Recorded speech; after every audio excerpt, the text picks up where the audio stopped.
Woohoo! Guess who? This is GLoLady. It is so nice to see you guys.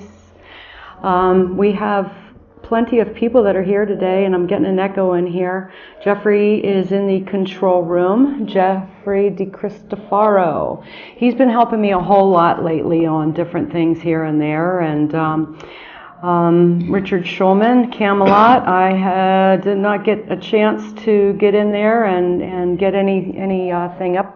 You should have seen how crazy it was, but it's the usual. What else is new?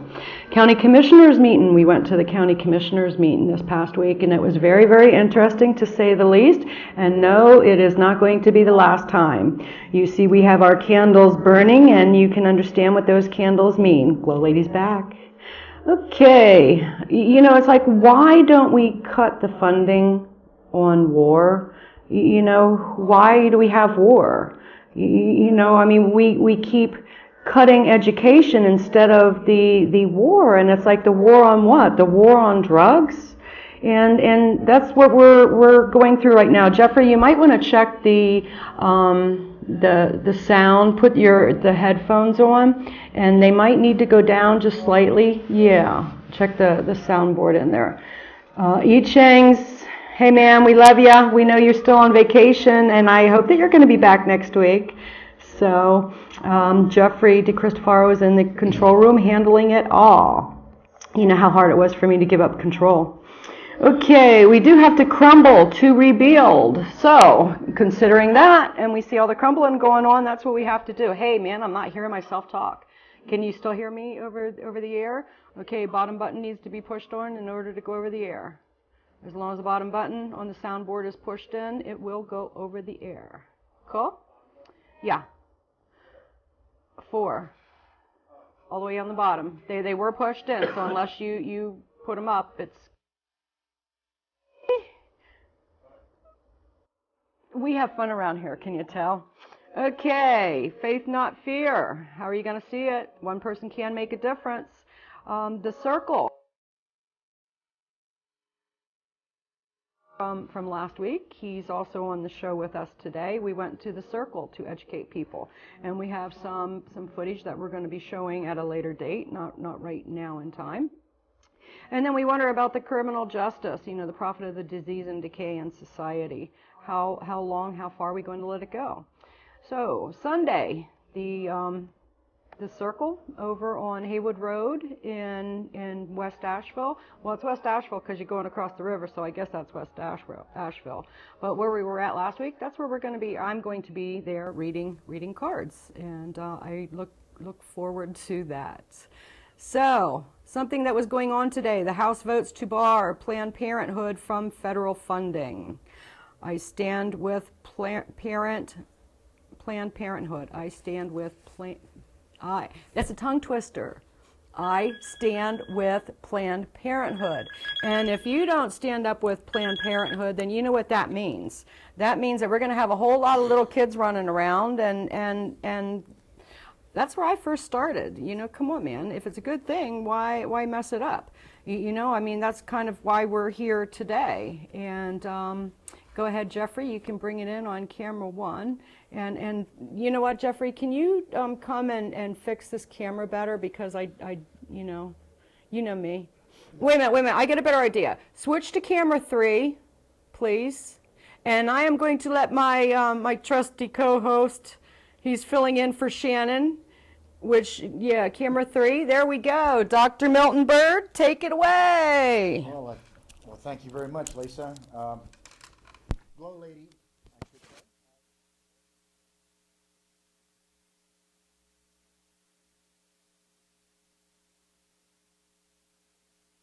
Check the camera. To my right, Billy Cates, Industrial Director for the North Carolina Cannabis Patient Network. Gene Marlowe, Executive Director for the North Carolina Cannabis Patient Network. And of course, I'm Medical Director for the North Carolina Cannabis Patients Network. That's our introduction. And we are going to take some calls, hopefully at some time during the show.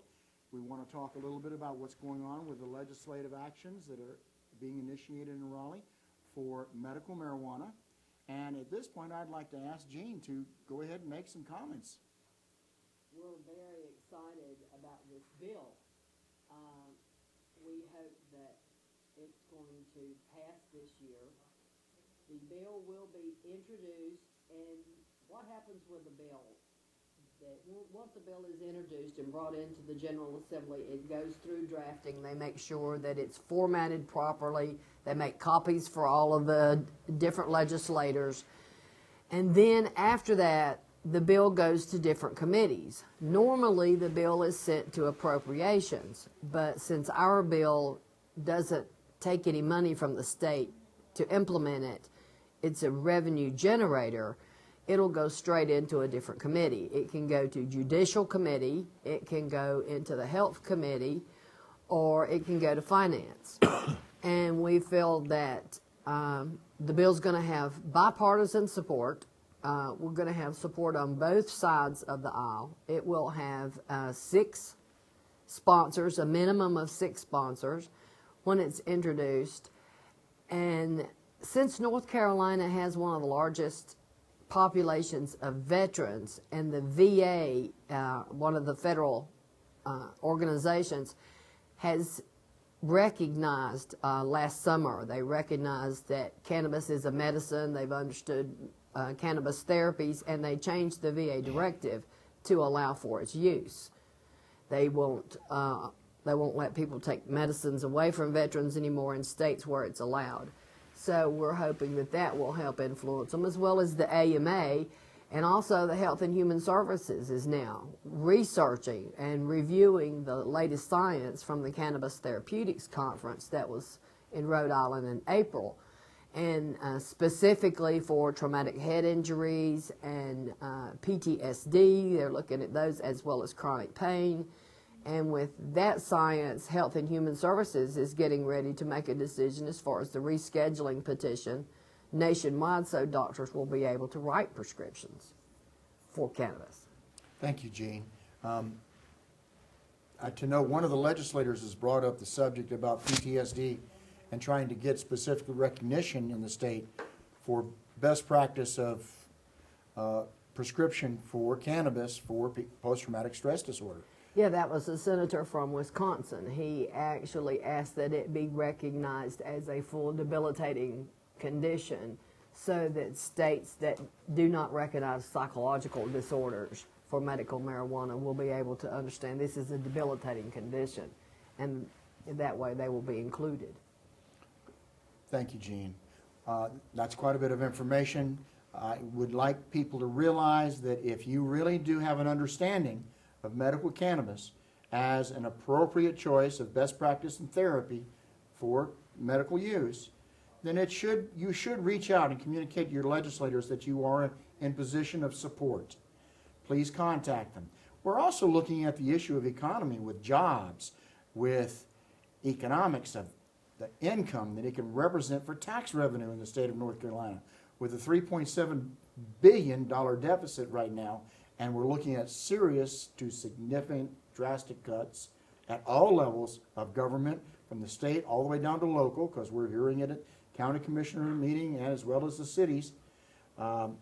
We have to come back and focus on the issue of creating job markets, creating an economic stability. And I want to open the door for Billy Cates over here, our industrial director, to talk a little bit about the industrial development for non-medical, and then looking at it from some ideas that you may have in your head, Billy. Well, the non-medical aspect of it, well, it's, if you look at the trickle-down effect of the medical overnight, this bill will create 1,000 jobs in this state. Overnight? Overnight. 1,000 jobs. There's 100 counties in this state.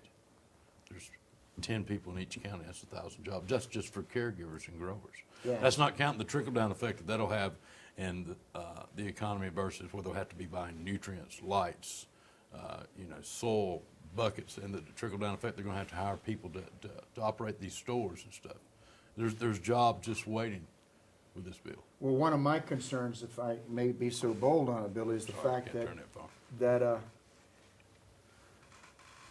it needs to be an initiative for the people, by the people, and with the people.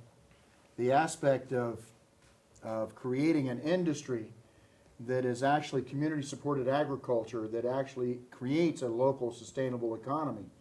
My concern is corporate controls over the development of such a massive industry, and we're looking at least a $1.2 billion industry first year. First year. Well, you look at North Carolina farmers here, just in western North Carolina farmers. You look how many of these apple growers, now the contract is in China, they don't have the contracts. You have all these regulations being put so that the little small family farms Can't grow. They can't go through the regulations and jump through all the hoops it takes to get into these corporate GMO, seed that they have to buy each year because it won't regenerate itself. These farmers, everything that you see, everything in your home can be made from hemp and made better than what we have today. From the wood, the fuel, the fiber, the paper, the plastics can be made from hemp. Packaging can be made from hemp. Clothing, it makes the best clothes in the world. The original Levi jeans were made with hemp. America was discovered because of hemp. If the rigging on that ship had not been hemp, and the sailcloth on those ships had not been hemp, they could not have withstood the elements to come all the way across from Spain to come here. Well, if I may interject something here, and this goes back to the industrial issue. 20 years ago, I remember as a civic leader when we were having the NAFTA come about, and we were losing industries here. Yes. Textile industries disappeared. This gives an opportunity to reestablish textile development with hemp production. It's one of those restorations of manufacturing that North Carolina can be very solid in acting on with a local resiliency and focus.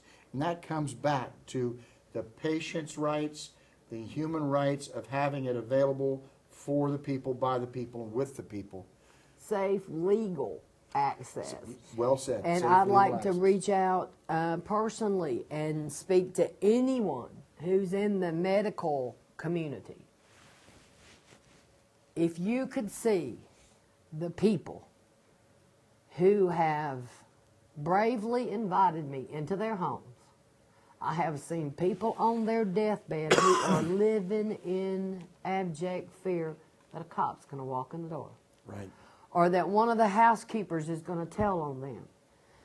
And they're going to die in prison instead of at home because their doctor told them that, well, you're going through chemo. If you can get a hold of, well, doctor, can you help me find it? No.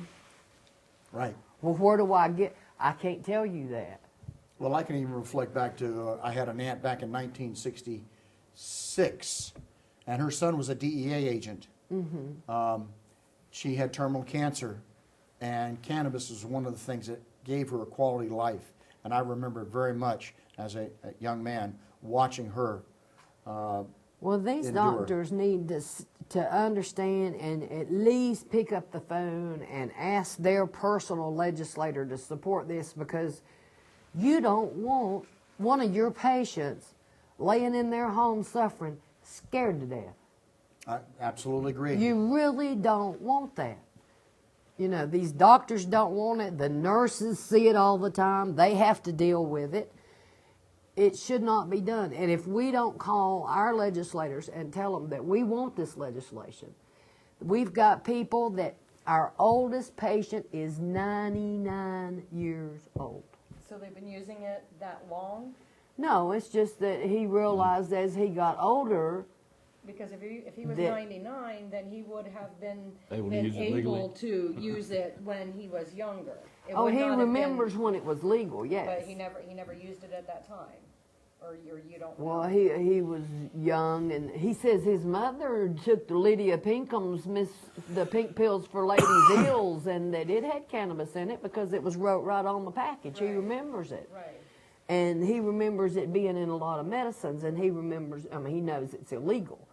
But he also says he's 99. He don't care what they think. Right. You know, that, Right. you know, it's that making he, his life better. that it gives him a quality of life, and he can get up and tend his garden that day so he can have something to eat that year. You know, and Wow, he's still producing his own and food. we've had patients who, like Buddy Talley. He was 88 years old, had suffered severe neuropathy in his feet, pain because he was in World War II and carried these heavy packs, and it damaged the nerves in his feet. That man called his legislator. The man told him it would never happen. Right. And that gentleman died saying all he wanted was his dignity back. That he was not a criminal, he just hurt. Right. Right. We've got people who come to us and call us all the time who are in their 70s, 80s, who have never smoked in their life. They need the medibles. We've got... I've had people ask me, well, what's the difference between? There's total difference. Well, that's something that we need to Well, explain to people. the medibles, let me explain it this way. When you smoke cannabis, Okay. it goes up like this and then it comes back down. Okay, you're talking about Your when pain it goes relief effect. level goes up. Okay. The muscle spasticity, the smooth muscle, will smooth out, and it'll go up, and it'll last for about an hour, and then it starts weaning itself back down. Okay. When you eat cannabis Right. and you use it in a medicinal preparation, Uh-huh. it's like after about 30 minutes you eat it, you notice that you start feeling a little better, and that's it. Right. You just feel good, and it lasts for about 4 or 5 That's hours. what you call the high of. The medical. You just it's not a feel- high. It's not a high. It's not a Well, that's- high. Yeah, it's you're just, talking not a high. THC for the psychoactive. you're just realizing It's that. not a high. But what makes you high is tetrahydrocannabinol, Okay. which is one chemical. And that's the THC. Right. And Okay. cannabis has 400 and something different chemicals. Okay. They have recently found through research that not only THC, I mean, it makes you high, Right. but the cannabinoids, the CBCs, the CBDs, the cannabinoids, the Cannabinoid. terpenes, all of these things have effect. They've found now that just from growing it, the shiny surface that comes on the leaves as it's in the flowering form, Okay. those shiny, oily substance that's on those leaves, they have found is the best anti-inflammatory known to man. So is that where the hemp oil comes from? That's where the medicine starts building Oh. and developing, even Okay. into the leaves. That's where you can get it off of those leaves, and it can make whole medicine. plant. Is it kind of like cocoa, where by taking the leaf, I mean, not to say it's the same effect as, but where is it that they chew the cocoa leaves? So if you're saying that you take the leaf and you're rubbing it, is that the same type of? No, it's not the same way. Different relationship. You take this oily substance Okay. that grows on it, and you manage to get it out or cook it out, and you extract it into a butter, which has Okay. to be a fat substance, Okay. which is usually organic butter is the best. Okay. And you extract it into this. So you can't do it with a dried plant. It has to be somebody who grows it. You would can have take the a handful best. of Is that those right? leaves, Uh-huh. throw them in a basket, and make iced tea with them. Right. Now, And is you- that dried or fresh? It's Dried. Like, so but Once the they're first dry one with that you the- were talking about the with oil. the oil, Right. does it have to be a fresh leaf, or is it a dried No, you leaf? can let it dry with that oil on it. Okay. And you can just take a handful and Uh-huh. put it on top of your tea bag. Right. Make you a gallon of tea Right. and drink that tea. Right. You're not going to get high, Right. but it's going to give you the anti-inflammatory effect of Your those muscles medicines. will relax, your joints will You feel will better. not get high at all. Cannabis saved my life. I broke my neck in 1999 and had to have my Right. spine fused back together. Uh-huh. 5, 6, and 7. Was on 9.5 years of workers' comp. I was on 4 grain Dilaudid a day, 410, 650 Percocets a day for breakthrough pain, Ambien, Vox, Flexeril, and Celebrex. All of them at All once? of them at once. I took 12 So that probably pills really a day. screwed up your liver. I weighed 260 pounds in 2008. We both have gone through the same journey. We've When talked we about met that. Billy, Yeah, he we've sat both on the been down that couch and road. drooled on I himself. never left the house. One day a month, I went to my doctor and got my script refilled. One day I was at home and I saw Montel Williams talking about medical Right. marijuana. Right. And Thank I got you, on the- Montel. and yeah, thanks, Montel. And I got on the internet I love the internet. Yeah, You can yeah, find out me anything too. about You got anybody on it. the internet. You got it. And I found out about Gene. I got in touch with Gene. And That was how long ago? 2007. 2007. I had 2007. just started the So I was- Americans yeah. for Safe Access chapter here in Western North Carolina, and he found me. And I mean, the day the website went up is the day Billy called. Wow. so Talk about divine, huh? it was a good day. It was intended. Yeah, it was intended. So that was in October, and I told him I didn't have a drug test until January. Right. That's when I told my doctor at pain management. I said, look, I'm able to use this medical grade cannabis, or medical marijuana, and not having to take as many opiates. Right. And I'm functioning better. And he went flipped out. You know, marijuana's illegal in this state. You test Right. positive. I'll cut off No, this all is your with the VA? medications. No, this is with the pain management doctor in Pinehurst, North Carolina. Oh, okay, so it wasn't associated with the VA? No, not with the Because VA. I've heard the same story. It's the same. with It's the same story with VA. anybody. Wait. If you're on pain medication, Right. you sign a contract. Right. I never signed that contract, Oh, but I told him that I was using this and it was helping my pain. And right. So you know, you were honest to the doctor? yeah, I was honest to the saying- doctor. I was like, look, this is working. You know, I've been on Right. workers' comp for 9.5 years. Uh-huh. You know, I'd been dealing with nothing but doctors. Right. You know, they'd done tried everything. Wow. They'd done steroid epidural injections. Mm-hmm. They'd done lidocaine. They'd done fentanyl patches. You know, I mean, Right. it was workers' comp. They were guaranteed to get their money. He Right. thought he was just going to sit there and eat his liver alive. Yeah, that's With the pills. and that's what brought Yeah, that's what that really many. awoken me to it. Was one day I asked him, I was like, why are we doing these liver tests every 3 months? They're Mm-hmm. like, because of the medication, it could kill you. Right. So in January when I told him this, you know, and he's like, well, you know, if you, I told him I was been using, and he said, well, he said, if you quit, he said, you know, I won't drug test you again until October. Right. I said, well, what do you suggest? He said, an increase in medication. So I left there that day in January with an increase up to 5 4-grain Dilaudid a day. So he increased you instead increased of my- saying, yeah, right, okay, yes, right. I can see, I Right, can acknowledge it's right, working. Right. So I weaned myself off between January and October. In October, I walked back in there, but during this time, he'd been noticing, wow, your blood pressure's going down, you're losing weight. I'm down to 184 pounds now. Right. I'm a happy little man. And I told him, I said, you know, you could see all this happening. And in October, I told him, I'm not coming back. You know, you tried to kill me. Really? And I had to make a choice So with you workers' got comp. to the point where it's like, okay, I'm feeling good enough that Well, I no, am going to no, take myself. no, I had to make a choice. Workers' comp said because I was refusing to go back Right. to take those pills, I was Right. refusing medical treatment, Oh, which meant no. they had the right to terminate my case. Right. Unless I decided to take a small settlement where they'd wash their hands of me and I could go on and smoke And my you pot. could- as and they you said. can live. Their exact words was, and you can go on and smoke your marijuana. Okay. So that was in So they 2008. don't even want to acknowledge that here's a chance Well, that you might be better. In 2008, when I settled up, I went to file for my disability. Right. And my work credits had expired while I was on disability, so I can't Right. get disability. But it's okay because I'm working now. I got a job. I'm doing something they told me I'd never do again. Work. Right, job, Wow. paying job, legal paying job, A legal pay. legal paying job with a legal paycheck. productive That's a member good. of society. That's right. So they wanted Pillar you to of the do community. drugs and kick back and They wanted me and- just to take the And when pills, his stay at home. doctor I was cut drawing him $450 a week workers' comp. Well, That's how nothing to much? sneeze at. $450 a week. I drove a tractor and trailer for 25 years. You were bringing home 400. 450 workers' comp. That's 66 2/3% of my gross income.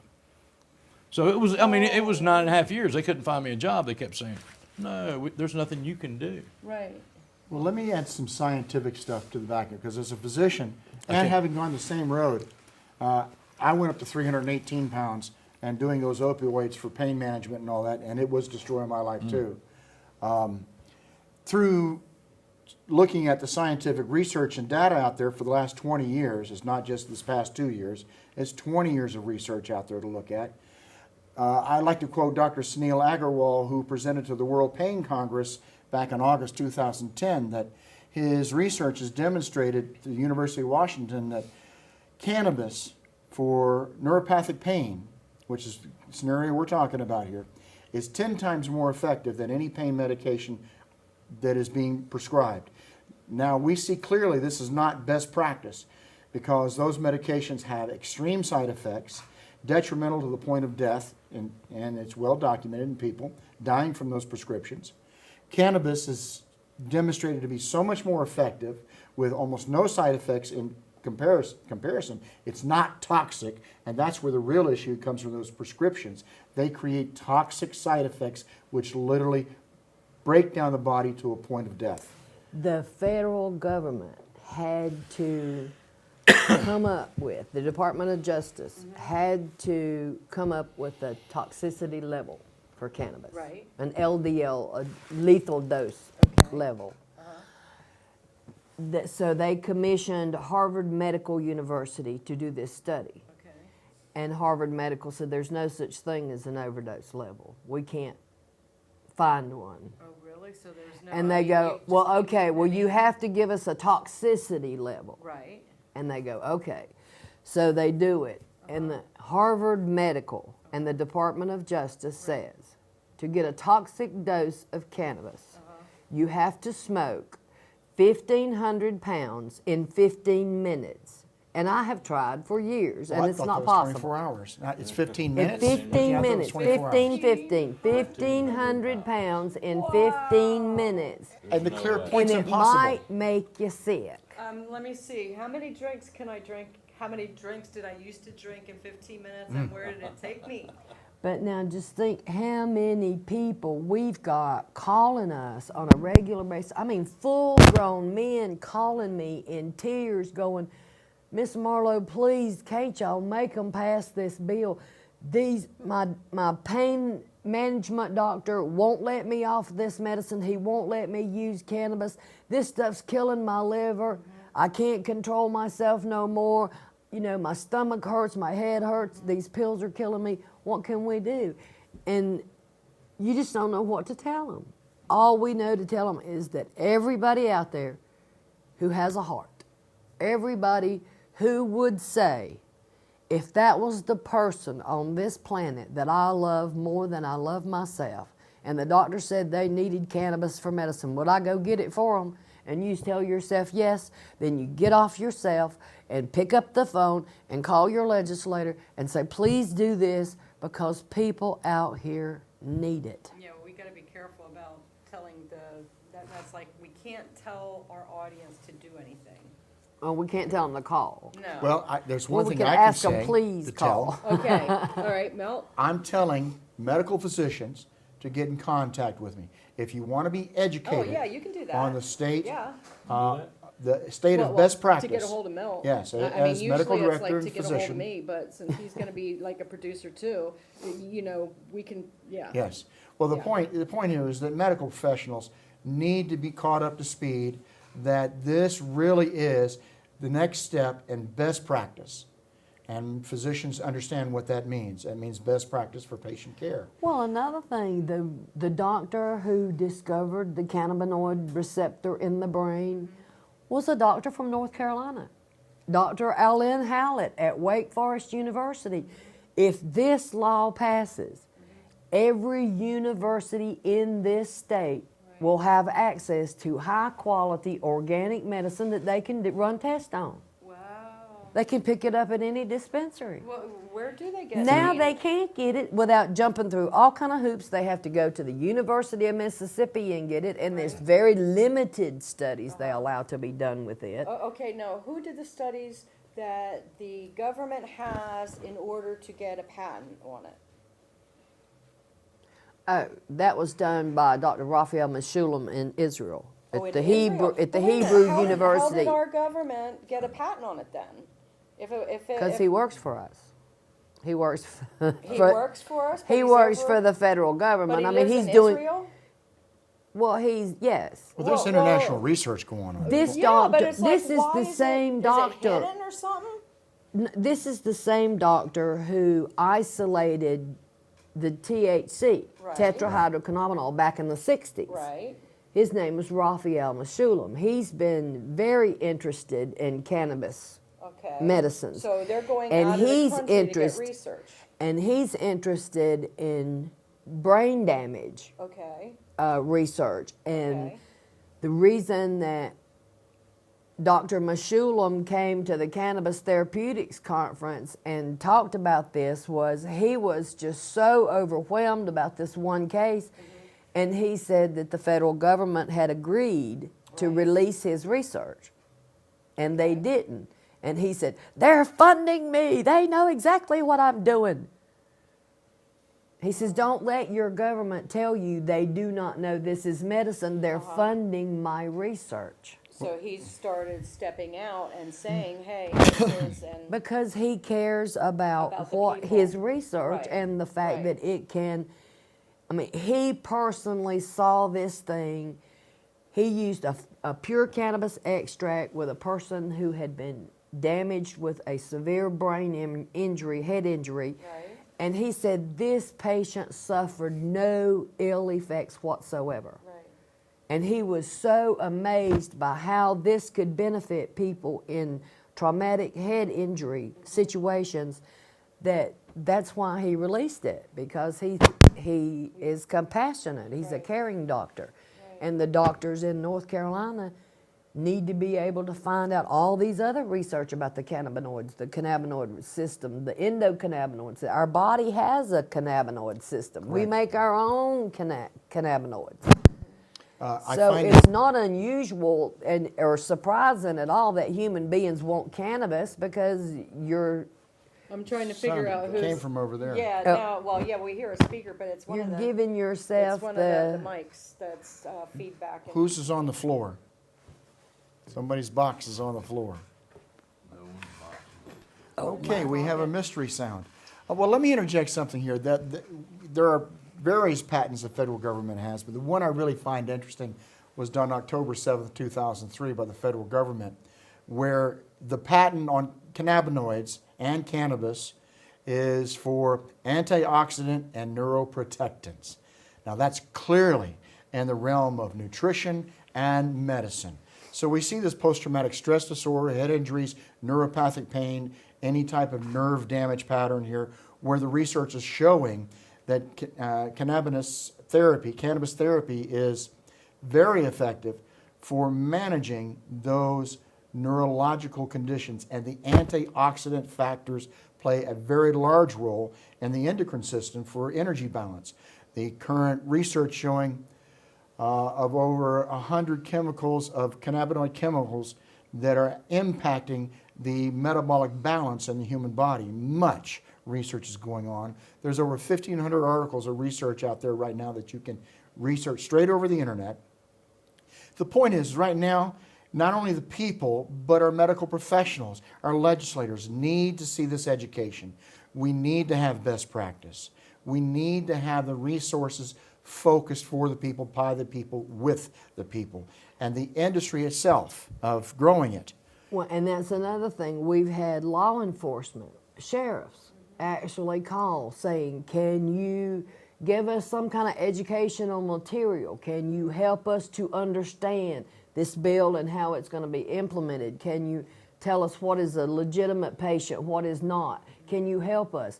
The fact that law enforcement is reaching out with concern, Yes. because they have to live in these communities, Yes. and they deal with these people. And a lot of the times, like my sheriff, I mean, he's had to deal with me for 20 years.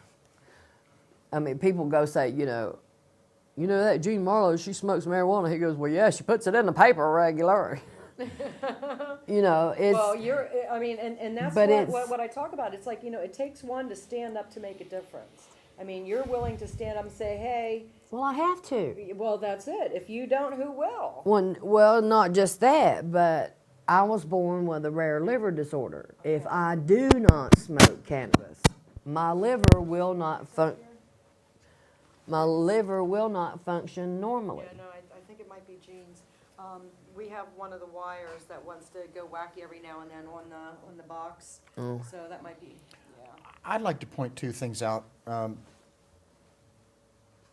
First off, if I may go to when we were at the Circle recently, we'd done some videotaping of people's testimonies. Yeah. And one of the testimonies, I'll just say Tim, talked about his family social history. Now, Tim has a father who, when he was growing up, used cannabis for his medicine. And his family treated him as a criminal. They actually looked down on him as a criminal. They spoke to him as a criminal. His very own son actually rejected his father over the fact that he was a criminal because of cannabis use, marijuana use, for his medical condition. He, through most of his growing up years, that he treated him as, I mean, he was an outcast. He has now learned in his 30s that his father was utilizing medicine to help him. It was his best practice he could find, and his father is now his hero. But he had to go through almost 25 years of looking at social stigma in his very own family, the father did, in regards to using this, and yet he knew in his own experience that it was the best medicine approach for him. Now, I want to come back to the physicians. The thing is, physicians don't have the education yet looking into the endocannabinoid system, their current level of research, and the understanding in general practice of how this should be applied in patient care for best practice. We want to help educate you. I, as medical director, am pulling together that research. I look forward to working with you.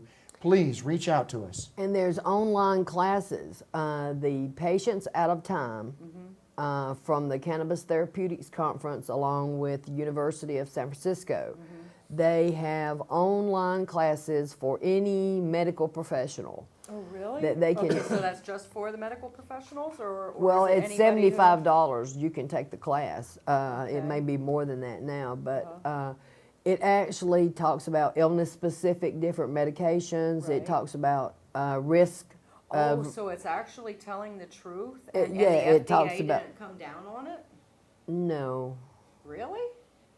Because they I can't We thought- stop didn't invite education. them. I mean, it's a freedom of speech. Yeah, but there's a lot of books out there with, was it Kevin Trudeau, who they were trying to shut him down because, and he was mostly natural healing. Oh, well, Peter McWilliams and Todd McCormick were writing a book on illness-specific different strains and how it helped different. And they put Todd in federal prison. Well, that's what I'm saying. And because Peter was so sick, they put him on federal probation, and he wound up dying on probation. Wait a minute, because they were writing a book?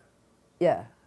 But they were writing a book about this, about illness-specific medications. Because they were doing the and they were research doing on the it? research. And in California. That's the illegal component. But they were in research without California. a license, is that? No, they were Well, they were doing it in that's just California. like me. It's I mean, just that coming off telling pain management and being Right, done with that doctor right. since 2008, I use only cannabis to medical. Right. they I no did longer go not to the want doctor, this don't book take any of those released. pills.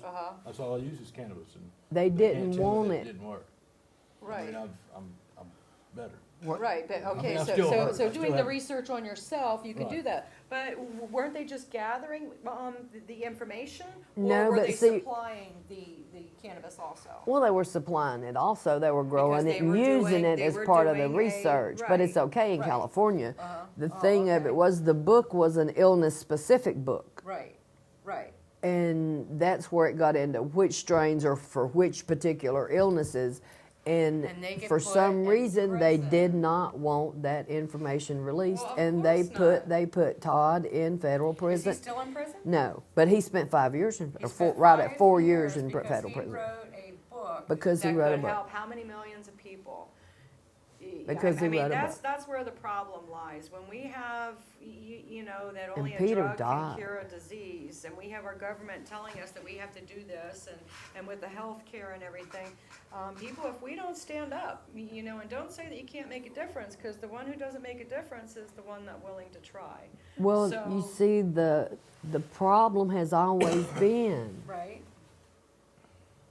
why would our corporate world Because it's all about the want, profit. You yeah, didn't know but that? why would our corporate world want you to have access to something that you can take a seed and grow your own medicine, Because that's grow the your own profit. food, grow your own Right. shelter, Right. grow You your can own take care of clothes? yourself That's and it. don't go They don't anywhere. want Right. you to know this. Right. It's a bad weed. Right.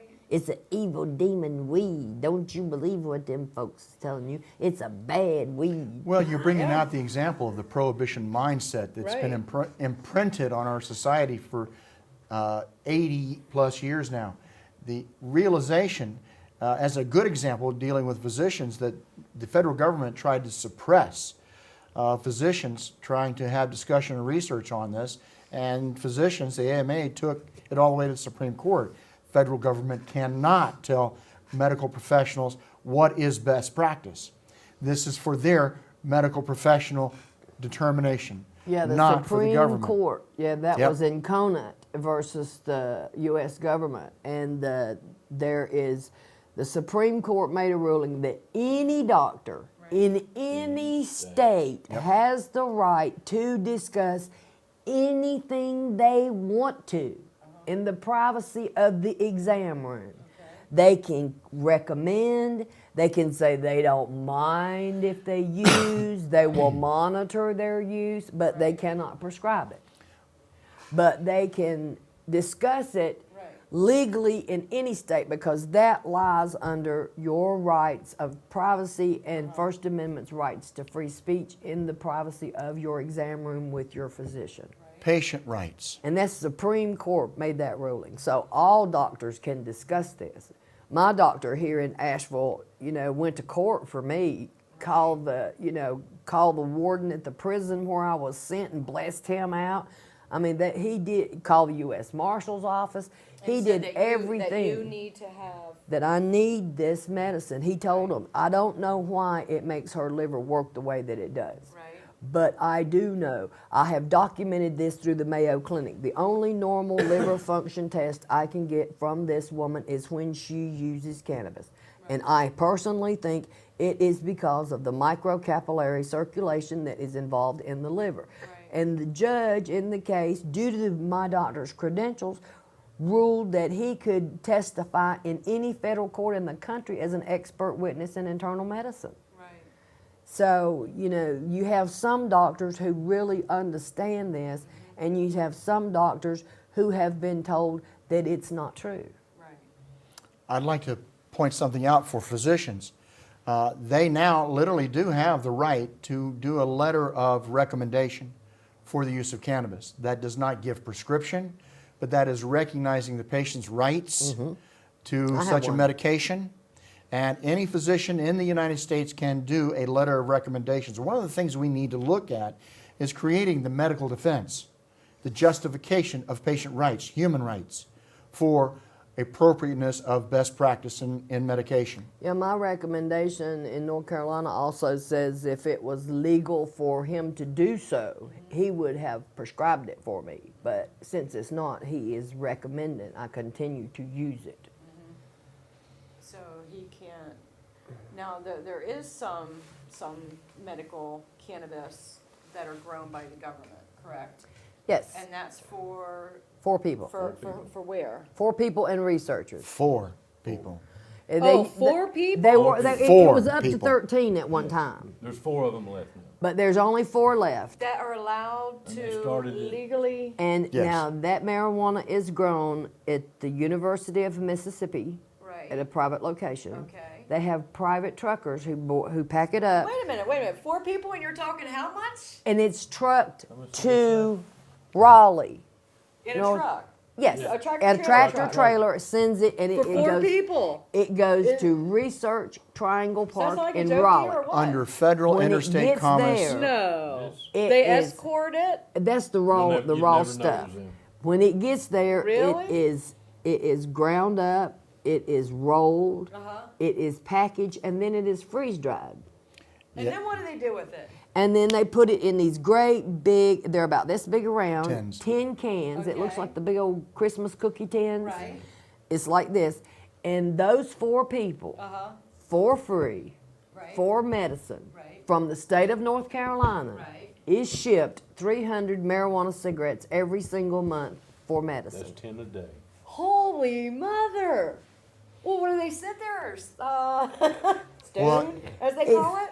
This No, the one who's been getting it the longest is a stockbroker in Florida. Right. Every person that is one of his clients knows that he's one of the federal patients, and they know that he is smoking 10 or 12 joints a day, and he's handling their life savings.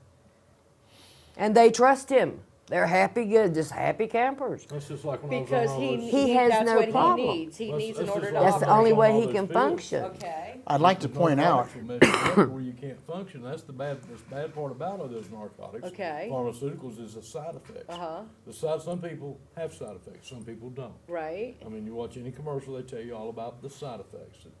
After it's gonna make your life so much better. if it wasn't for medical cannabis, Right. I wouldn't be able to be here. I'd have to be at the house on the couch, Wow. slobbering in the corner. Slobbering in a corner. And like the guy that's the stockbroker, if you put him on as much medication as what it would normally take for someone in his condition, he couldn't function. Right. Right. But it wouldn't do no good. Right. Because the fact that cannabis causes the smooth muscle to relax on top of the knots in his, at the Right. end of his bones, Okay. is why, He has tumor issues. as the tumors grow out the end of the bone and he moves his arms, Right. the cannabis relaxes that smooth tissue and Okay. smooth muscle, right. so it moves without cutting it. That would not happen with a prescription drug. Right. But he can move his hands without it cutting and him bleeding to death. Oh, wow. Because it tears the blood vessel inside and he can get a blood clot.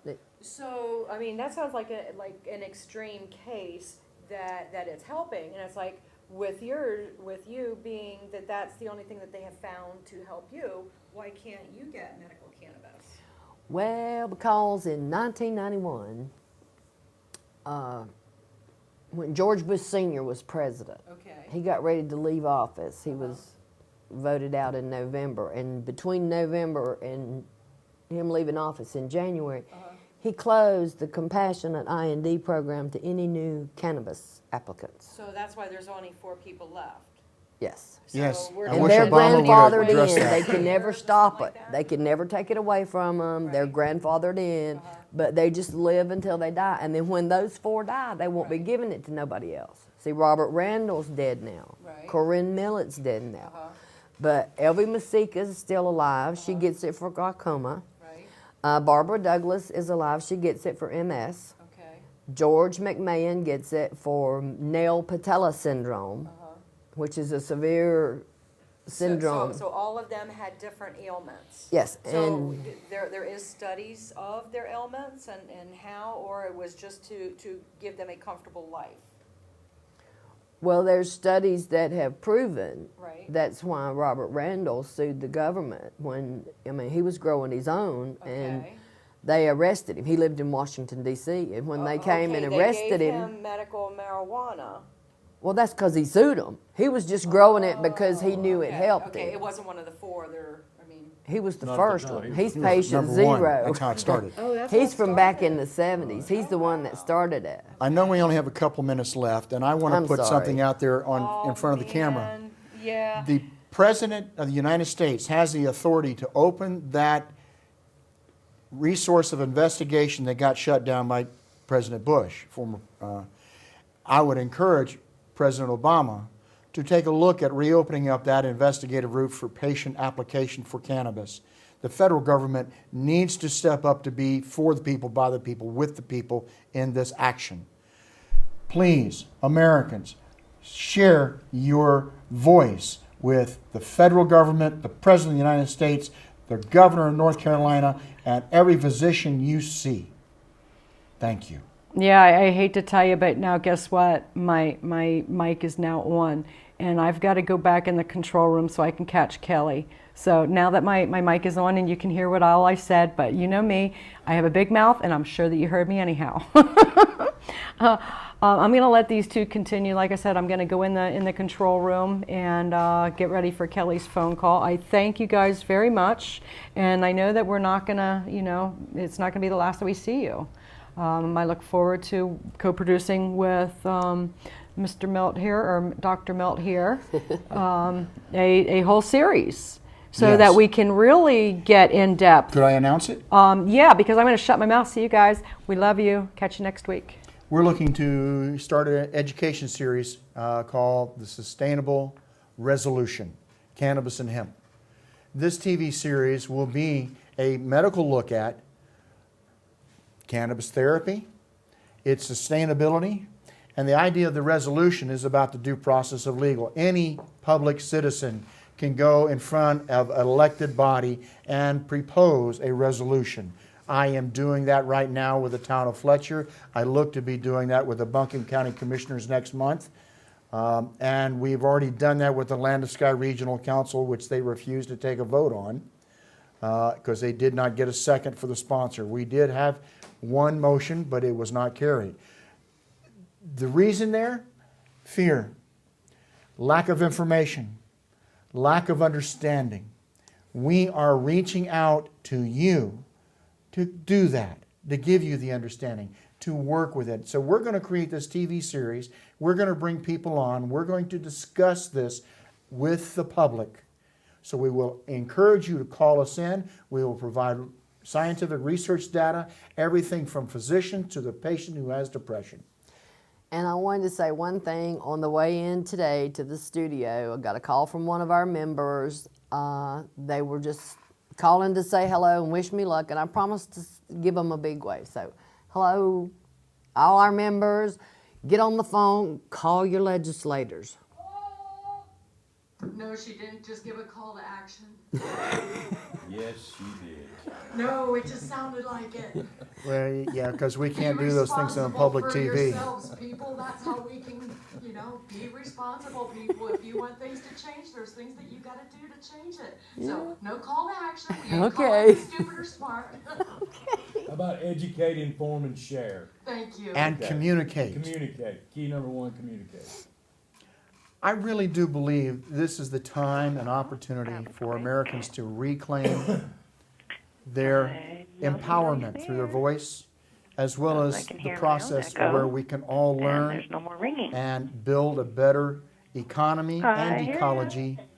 This is a valuable resource that can be a tremendous tool for economic stability, jobs, products that actually represent sustainable, valued agriculture. And citizen empowerment, it makes you feel good when you can take part in helping things change in your state for the better, the way you want them to be.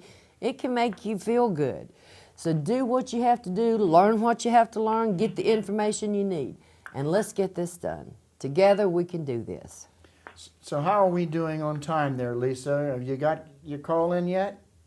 We want to keep talking a little bit more. Well, let me talk about the show briefly, that when we start producing this, we're going to look into bring in veterans, because veterans have a very big issue on best practice of medicine because of what's going on with the Veteran Affairs Administration. Because if you're caught with cannabis up until this fall, you would have been kicked out of programs for prescription. You would have been denied. Now it has been removed through the federal administration, I should say the Veterans Administration, for post-traumatic stress disorder and head injury. A very big component for veterans. We are looking at the shift of knowledge base moving in the direction that not only the veterans, but everyday citizens, from depression, from endocrine issues, from glandular problems, from neuropathic pain. The list is growing and growing because of the extensiveness of the discovery of the endocannabinoid system in the human body is demonstrating that research needs to be more and more applied to the human event and its sustainability and our comfort. We have needs as human beings. People hurt, people suffer. Medicines of best practice and availability have their roots in herbalism, which is where pharmacology started. This is going back to the very premises of function that natural product brings about. Mother Nature knows more about taking care of our life than we do. We're only beginning to discover. Let us network our resources of education and information.